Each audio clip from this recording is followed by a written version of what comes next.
오늘은 힘있게 증거되는 복음에 대해서 이렇게 나눠보도록 하겠습니다. 사도행전 19장 우리가 같이 읽었죠? 사도 바울의 일행의 그 제3차 선교 여행을 기록한 내용입니다. 에베소에서 이제 사역을 했는데 아주 사역이 폭발적인 능력이 있었습니다. 이렇게 능력이 일어날 때는 거기에 이제 방해도 동시에 따라오죠. 그래서 엄청난 소동이 있었습니다. 바울이 에베소에 도착하자마자 성령에 대해서 잘 모르고 요한의 세례만 아는 사람들에게 예수의 이름으로 세례 주고 안수 기도를 해 주었습니다. 그러자 12명 정도가 성령 충만을 받고 예언도 하고 방언도 하고 그랬습니다. 사도 바울은 또 유대인들의 집회 장소인 그 회당에도 들어갔습니다. 거기서 3개월 동안 열심히 하나님 나라를 선포했습니다. 그리고 또 두란노 서원에서 2년 동안을 복음을 강론하면서 전했습니다.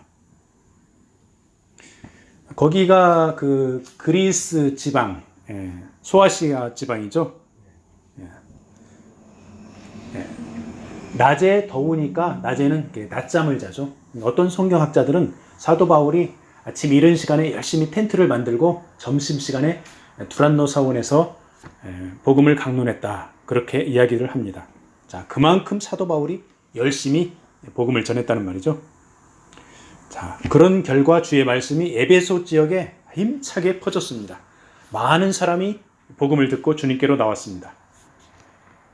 그리고 사람들은 또한 사도 바울을 통해서 놀라운 능력을 체험했습니다. 자, 바울이 텐트 만들 때 땀 흘리니까 머리에다 두건을 쓰죠.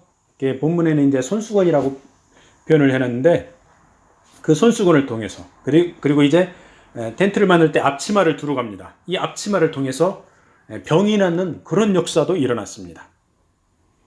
자, 이렇게 사도 바울을 통해서 엄청난 역사가 일어나고 사도 바울의 이름이 유명해지고 예수 그리스도의 이름으로 환자도 치유되고 귀신도 쫓겨나고 그러니까 어떤 일이 생깁니까?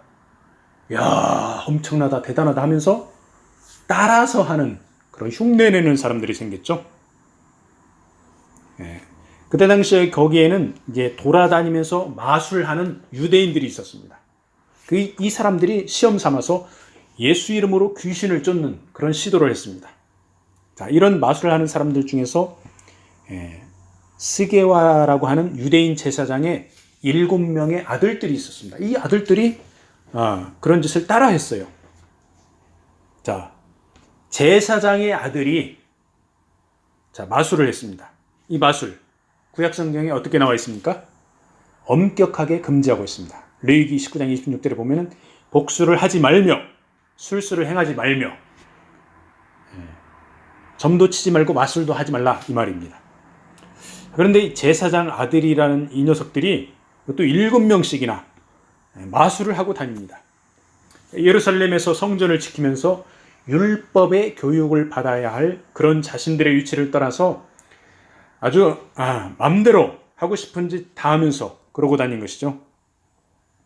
자, 그렇게 다니다가 에베소까지 흘러 들어왔습니다. 그러면서 자기네들은 마술을 하는데 이 마술보다 더 대단한 일을 하는 아주 신기한 그런 일을 목격을 했습니다.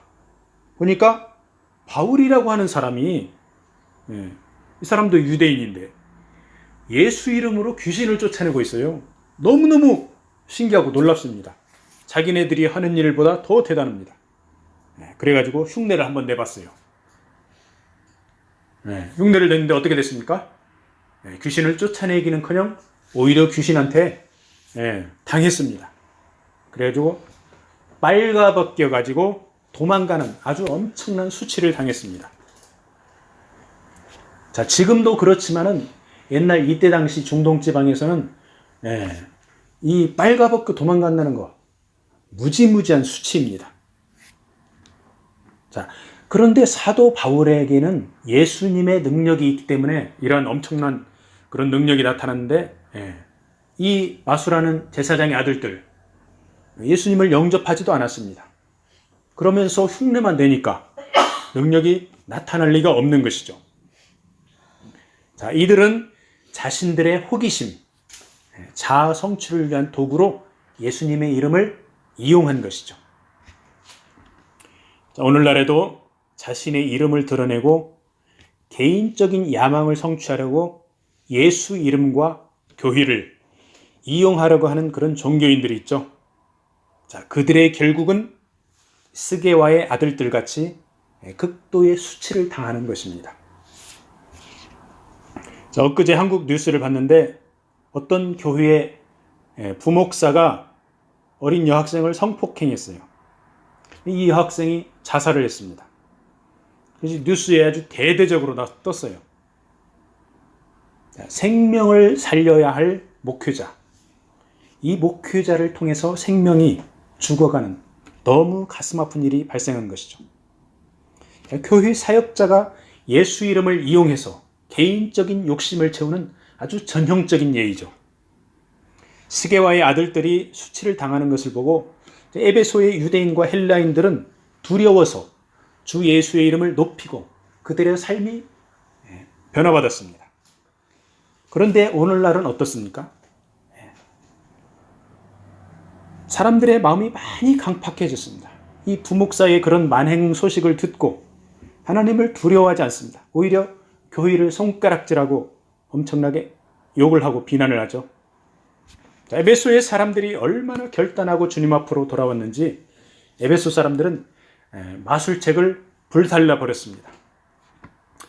당시 에베소에는 문자로 된 그 주문, 부적, 호부, 이 마술책들입니다. 이런 것들을 통틀어서 에베소 증서라고 했습니다. 이런 것들이 굉장히 유행을 했습니다. 한국에서도 우리 어렸을 적에 빨간 글씨로 부적을 만들어서 이런 문지방에다 붙였어요. 문지방에 부적을 붙이면 이제 불길한 일, 흉악한 일을 예방한다. 그런 미신이 있었습니다. 어떤 사람들은 암에 걸릴까봐 두려워서 그런 부적을 갖다가 지갑에다가 접어넣어가지고 들고 다닙니다. 현대의학을 배운 의사들도 그런 사람이 있습니다. 자, 이런 사람들이 생명의 주제이신 예수 그리스도를 만나야 됩니다. 자, 에베소에서 이런 마술 관련 주문들을 팔아서 돈을 버는 사람들이 많이 있었습니다. 그런데 이런 마술 관련 책, 주문들을 공공장소에서 다 불태워버렸어요. 여러 사람들이 보는 앞에서 공개적으로 불태우는 이 행위, 어떤 것을 의미합니까? 나는 앞으로 이런 것들을 안 하겠다. 이런 부적, 주술, 호부, 이런 마술들을 앞으로는 안 하겠다. 공식적으로 선포를 하는 것입니다.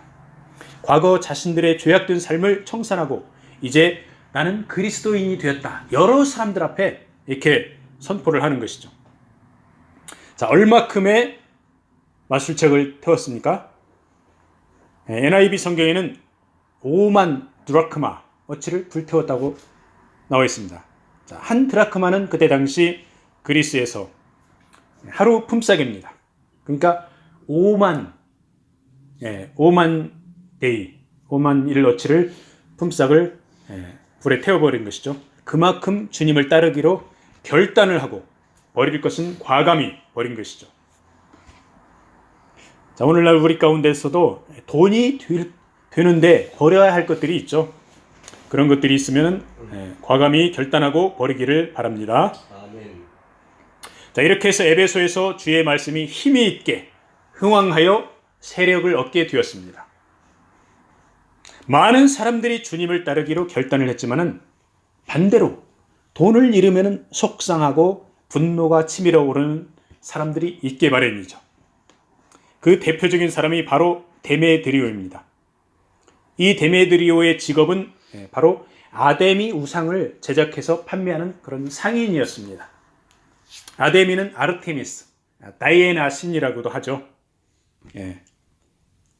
당시 에베소의 대표적인 그 종교 산업이 두 가지가 있었습니다. 하나는 앞에 나온 그 주술적 부적, 마술책들을 만들어서 파는 것이고, 또 하나는 이 아데미 우상, 아르테미스, 다이애나 우상을 만들어서 판매하는 그런 산업이었습니다. 자, 그런데 주술적 부적, 이 마술책들은 다 태워버려지고 그 다음에 은으로 된 이 아데미 신당을 판매하는데 이런 것들이 감소가 됩니다. 그러니까 이 상인들이 자신들의 유복한 생활 양식이 위협을 받는다고 느꼈겠죠. 자, 에베소에서 소동이 일어난 가장 큰 이유가 결국은 경제적인 이유입니다. 돈하고 관련된 것이죠. 그리고 그 중심에 선동가 데메드리오가 있었던 것입니다. 이 데메드리오는 상인이지만 그 상인들 중에서 아마 무슨 이사장이나 무슨 협회장 이런 책임을 맡고 있었을 거예요. 이 데메드리오가 교묘하게 에베소 사람들이 관심을 갖도록 동기를 제공하면서 선동을 합니다. 선동하는 내용이 27절에 나오죠. 우리의 이 영업이 천하여질 위험이 있다. 큰 여신 아데미의 신전도 무시당하게 된다.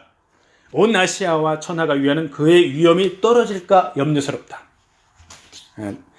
쉬운 말로 바꾸면은 에베소 사람들의 직업이 신용을 잃게 된다.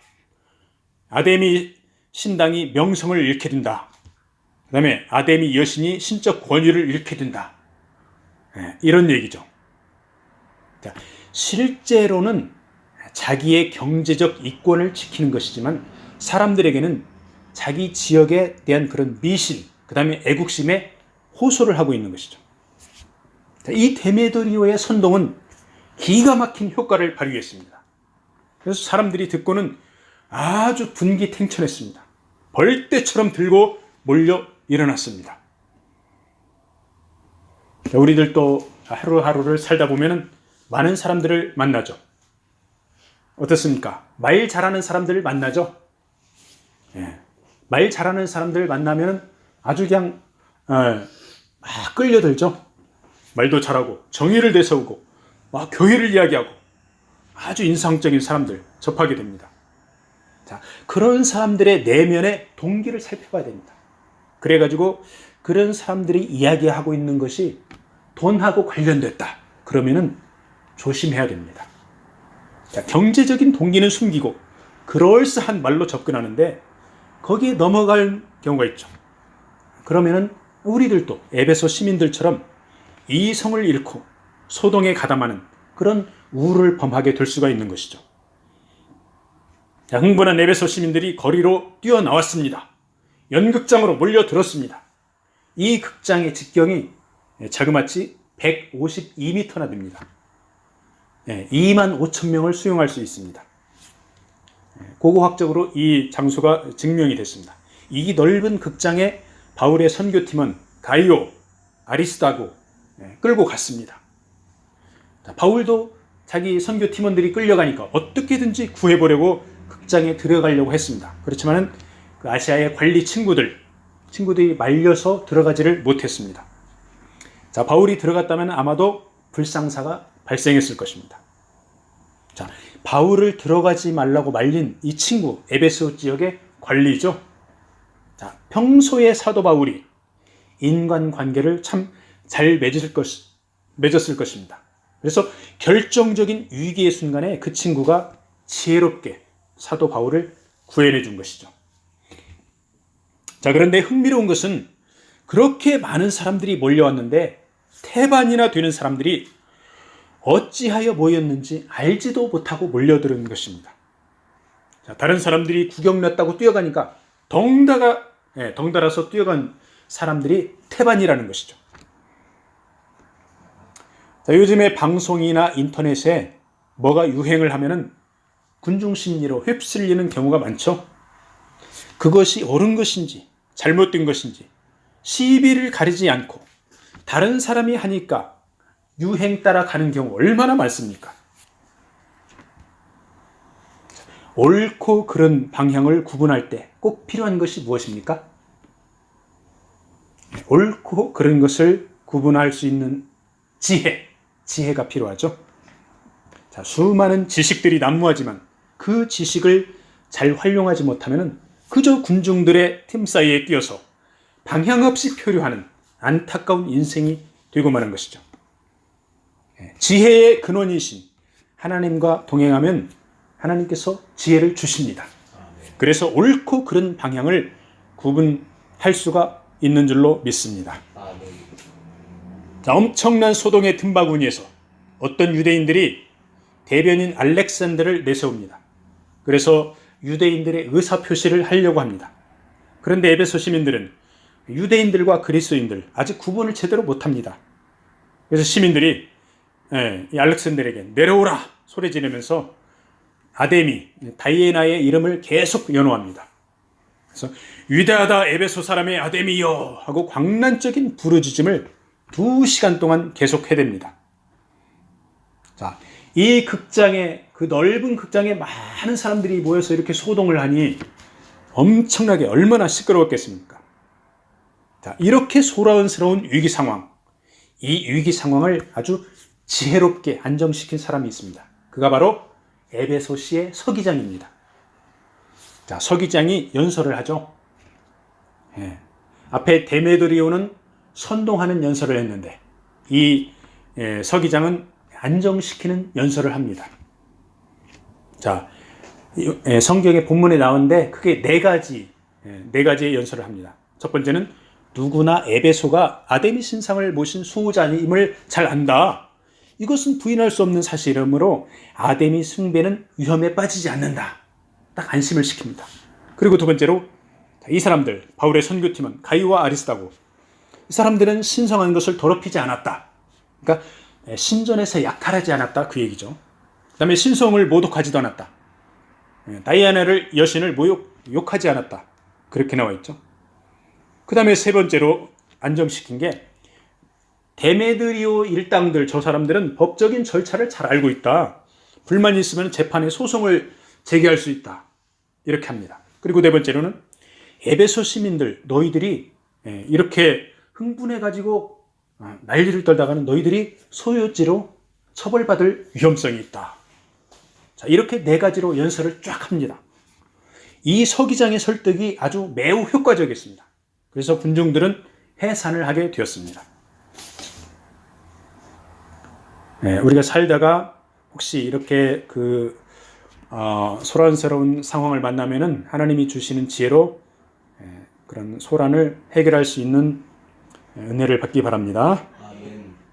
자, 이 서기장의 행위에 이런 연설을 하게 된 동기가 무엇입니까?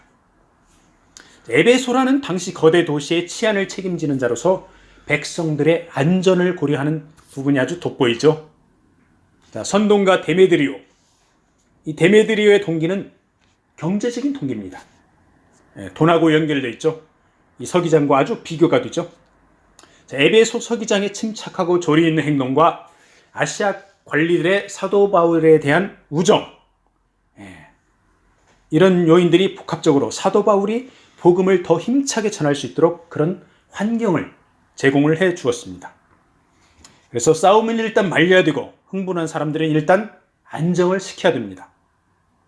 자, 그러한 일에 세상 권력을 쥐고 있는 정치가들을 하나님께서 들어 쓰십니다.